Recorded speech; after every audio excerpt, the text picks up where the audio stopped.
Hi all, അസ്സലാമു അലൈക്കും. Welcome back to Silnas kitchen. ഇന്നത്തെ റെസിപ്പി ചെറുപഴം കൊണ്ട് നല്ല ടേസ്റ്റി ആയിട്ടുള്ള ഒരു അടിപൊളി ഈവനിങ് സ്നാക്സിന്റെ റെസിപ്പിയാണ്. കുട്ടികൾക്കും വലിയവർക്കൊക്കെ ഒരുപോലെ ഇഷ്ടാവുന്ന നല്ല കിഡിലൻ ടേസ്റ്റി ആയിട്ടുള്ള ഒരു അടിപൊളി പലഹാരമാണ്. അപ്പോൾ ഇതെങ്ങനെയാണ് തയ്യാറാക്കിയെന്ന് അറിയാനായിട്ട് വീഡിയോ സ്കിപ്പ് ചെയ്യാതെ മുഴുവനായിട്ടൊന്ന് കണ്ടു നോക്കണേ. റെസിപ്പിയിലോട്ട് കിടക്കുന്നതിന് മുമ്പായി സിൽനാസ് കിച്ചൺ ചാനൽ ആദ്യമായിട്ട് കാണുന്നവരാണെങ്കിൽ പ്ലീസ് ഒന്ന് സബ്സ്ക്രൈബ് ചെയ്തേക്കണേ. ഒപ്പം തന്നെ ഈ വീഡിയോസ് നിങ്ങൾക്ക് ഇഷ്ടപ്പെടുകയാണെങ്കിൽ ഒരു ലൈക്ക് ചെയ്ത് ഷെയർ ചെയ്ത് സപ്പോർട്ട് ചെയ്യാനും മറക്കരുതേ. ഇനി നമുക്കിത് എങ്ങനെയാണ് തയ്യാറാക്കിയെന്ന് നോക്കാം. ഈ പലഹാരം തയ്യാറാക്കാനായിട്ട് ഞാനിവിടെ 5 ചെറുപഴമാണ് എടുത്തിട്ടുള്ളത്. ഇനി ഇതൊരു പാത്രത്തിലേക്ക് ഇട്ട് കൊടുത്ത ശേഷം കൈ വെച്ചിട്ട് ഇതുപോലെ ഒന്ന് ഉടച്ചെടുക്കുന്നുണ്ട്. ചെറുപഴം എന്ന് പറയുമ്പോൾ പാളയംകോടനോ അല്ലാന്നുണ്ടെങ്കിൽ പൂവൻ പഴമോ ഞാലിപ്പൂവനോ അങ്ങനെ ഏത് പഴത്തിൽ വേണമെങ്കിലും ഇതേപോലെ ചെയ്തിട്ടെടുക്കാവുന്നതാണ്. നന്നായിട്ട് ഉടച്ചെടുക്കണ്ട, ഇതുപോലെ കുറച്ച് കട്ടകട്ടയായിട്ട് ഉടഞ്ഞു കിട്ടിയാൽ മതി. ഞാനിപ്പോൾ ഇവിടെ ഈ ഒരു 5 പഴവും ഇതുപോലെ നന്നായിട്ട് ഉടച്ചെടുത്തിട്ടുണ്ട്. ഇനി ഇതിലേക്ക് 1/2 കപ്പ് അളവിൽ 1 കപ്പ് ചിരകിയ തേങ്ങ ഇട്ട് കൊടുക്കാം. പിന്നെ ഈ ഒരു പലഹാരത്തിന് നല്ലൊരു മണത്തിന് വേണ്ടി ഒരു 2 ഏലക്കയും ഇട്ട് കൊടുക്കുന്നുണ്ട്. ഇതൊരു മധുരത്തിന്റെ പലഹാരം ആയതുകൊണ്ട് തന്നെ 3 ടേബിൾ സ്പൂൺ അളവിൽ പഞ്ചസാരയും കൂടെ ഇട്ട് കൊടുക്കുന്നുണ്ട്.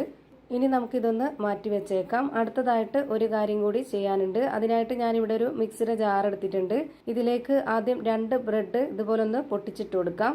4 ബ്രെഡാണ് ഇതിന് വേണ്ടത്. ഞാനിവിടെ ആദ്യം 2 ബ്രെഡ് പൊട്ടിച്ചിട്ട് കൊടുത്തതിന് ശേഷം പിന്നീട് 2 എണ്ണവും കൂടെ എടുത്തിട്ട് പൊട്ടിച്ചിട്ട് കൊടുക്കുന്നുണ്ട്. ഒരുപാട് നന്നായിട്ട് ചെറുതാക്കി പൊട്ടിച്ചിട്ട് കൊടുക്കണമെന്നില്ല, ഇത് പൊടിച്ചെടുക്കാനുള്ളതാണ്.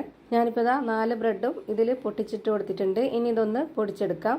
ഇനി പൊടിച്ചെടുത്ത മിക്സിനെ ഈ ഒരു പഴത്തിലേക്ക് ഇട്ട് കൊടുക്കാം. ഈ ഒരു ബ്രെഡ് പൊടി മുഴുവനായിട്ടും ഇട്ട് കൊടുക്കണം. എന്നിട്ട് കൈ വെച്ചിട്ട് ഇതുപോലെ നന്നായിട്ടൊന്ന് യോജിപ്പിച്ചെടുക്കാം. നമ്മുടെ ഈ ഒരു പലഹാരം നല്ല സോഫ്റ്റ് ആയിട്ട് കിട്ടണം. പുറമേ കുറച്ച് ക്രിസ്പി ആയിട്ടും അകം നല്ല സോഫ്റ്റ് ആയിട്ട് വേണം കിട്ടാനായിട്ട്. അപ്പോൾ അതിനാണ് നമ്മൾ ഇതിലേക്ക് ബ്രെഡ് പൊടി ചേർത്ത് കൊടുത്തിട്ടുള്ളത്. ഇനി ഇതുപോലെ ഒന്ന് മിക്സ് ചെയ്തെടുത്തതിന് ശേഷം മാത്രം ഇനി നമുക്ക് ഇതിലേക്ക് അരിപ്പൊടി ഇട്ട് കൊടുക്കാം. വറുത്ത അരിപ്പൊടിയാണ് ഇട്ട് കൊടുക്കേണ്ടത്. ഞാനിവിടെ 4 ടേബിൾ സ്പൂൺ അളവിലാണ് വറുത്ത അരിപ്പൊടി ഇട്ട് കൊടുത്തിട്ടുള്ളത്. ഈ ഒരു ബ്രെഡ് പൊടി ഇട്ട് കൊടുക്കാതെ അരിപ്പൊടി മാത്രവും അല്ലാന്നുണ്ടെങ്കിൽ ഗോതമ്പ് പൊടിയിലൊക്കെ ചെയ്തിട്ടെടുക്കാവുന്നതാണ്. അങ്ങനെ ചെയ്തിട്ടെടുക്കുമ്പോൾ അതിനൊരു വേറെ ടേസ്റ്റാണ്. അതുമാത്രമല്ല ആ ഒരു പലഹാരത്തിന് അത്ര സോഫ്റ്റും ഉണ്ടാവില്ല. ഇപ്പം ഞാനിത് അരിപ്പൊടിയും കൂടെ ചേർത്ത് നന്നായിട്ട് കുഴച്ചെടുത്തിട്ടുണ്ട്. ഇനി നമുക്ക് ഇഷ്ടമുള്ള ഷേപ്പിൽ റെഡിയാക്കി എടുക്കാം.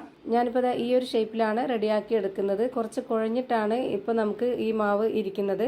ഇത് നമ്മൾ ഫ്രൈ ചെയ്തെടുക്കുമ്പോഴത്തേക്ക് നല്ല ഉറച്ച നല്ല ഉള്ളൊക്കെ സോഫ്റ്റ് ആയിട്ടുള്ള പുറമെ ക്രിസ്പി ആയിട്ടുള്ള ഒരു അടിപൊളി പലഹാരമാവും. ഞാനിപ്പോൾ ഈ രീതിയിൽ ഷേപ്പാക്കി എടുത്തതിന് ശേഷം അത് മുട്ടയുടെ മിക്സിലൊന്ന് മുക്കിയെടുത്തതിന് ശേഷം ഇതുപോലെ ബ്രെഡ് പൊടിയിലിട്ടിട്ടൊന്ന് കോട്ട് ചെയ്തെടുക്കുന്നുണ്ട്.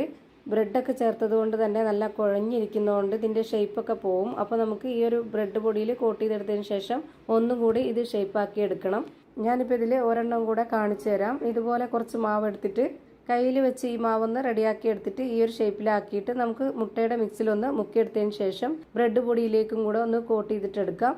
ഇപ്പോൾ കണ്ടില്ലേ, ഈ ഒരു രീതിയിലാണ് കിട്ടിയിട്ടുള്ളത്. ഇതേപോലെ നമുക്ക് എല്ലാം ചെയ്തിട്ടെടുക്കാം. ഇനി നമുക്കിതൊന്ന് ഫ്രൈ ചെയ്തെടുക്കണം. അതിനായിട്ട് ഒരു പാൻ സ്റ്റൗവിലേക്ക് വെച്ച് ഫ്ലെയിം ഓണാക്കി കൊടുത്തിട്ടുണ്ട്.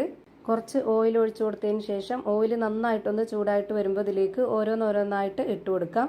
ഇത് മുങ്ങിക്കിടക്കുന്ന രീതിയിൽ ഒരിക്കലും ഫ്രൈ ചെയ്തെടുക്കരുത്, അപ്പോൾ ഇതിൻ്റെ ഷേപ്പൊക്കെ വിട്ടുപോകും.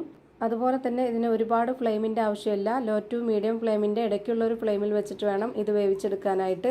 ഫ്ലെയിം കൂട്ടി വെച്ചാൽ പെട്ടെന്ന് തന്നെ കരിഞ്ഞു പോവും. അതുകൊണ്ട് ഇത് പ്രത്യേകം ശ്രദ്ധിക്കണം. ഇത് വെന്ത് കിട്ടാനാണെങ്കിലും ഒരുപാട് ടൈമൊന്നും വേണ്ട, വളരെ പെട്ടെന്ന് തന്നെ വെന്ത് കിട്ടും.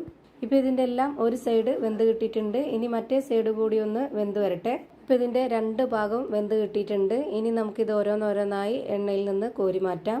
ഇപ്പോൾ ഇത് കാണാനും തന്നെ നല്ല ഭംഗിയാണ്, അതുപോലെ തന്നെയാണ് കഴിക്കാനും നല്ലൊരു വെറൈറ്റി ടേസ്റ്റി ആയിട്ടുള്ള ഒരു അടിപൊളി പലഹാരമാണ്. ഞാനിപ്പോൾ ഇവിടെ എല്ലാം ഫ്രൈ ചെയ്ത് ഒരു പാത്രത്തിലേക്ക് മാറ്റിയിട്ടുണ്ട്. ഇനി ഇതിൻ്റെ അകം എങ്ങനെയായിരിക്കുന്നതെന്ന് അറിയാനായിട്ട് ഞാനിതൊന്ന് പൊട്ടിച്ച് കാണിച്ചു തരാം. ഇപ്പോൾ ഇതാ ചെറുപഴം കൊണ്ട് നല്ലൊരു കിടിലൻ ടേസ്റ്റി ആയിട്ടുള്ള ഒരു അടിപൊളി പലഹാരം റെഡിയായി കിട്ടിയിട്ടുണ്ട്. ഇത്രയേ ഉള്ളൂ ഇന്നത്തെ വീഡിയോ ഇഷ്ടമായാൽ ലൈക്ക് ചെയ്യാനും കമൻറ്റ് ചെയ്യാനും ഷെയർ ചെയ്യാനും മറക്കരുത്. അതുപോലെ തന്നെ ഞാനിടുന്ന പുതിയ വീഡിയോസ് നോട്ടിഫിക്കേഷനായിട്ട് കിട്ടുന്നതിന് വേണ്ടി സബ്സ്ക്രൈബ് ചെയ്ത് ബെല്ലൈക്കൺ അമർത്തി അതിൽ ഓൾ എന്ന ഓപ്ഷൻ എനേബിൾ ചെയ്ത് കൊടുക്കാനും മറക്കരുത്. പുതിയൊരു വീഡിയോയുമായി വീണ്ടും വരും. Thank you for watching.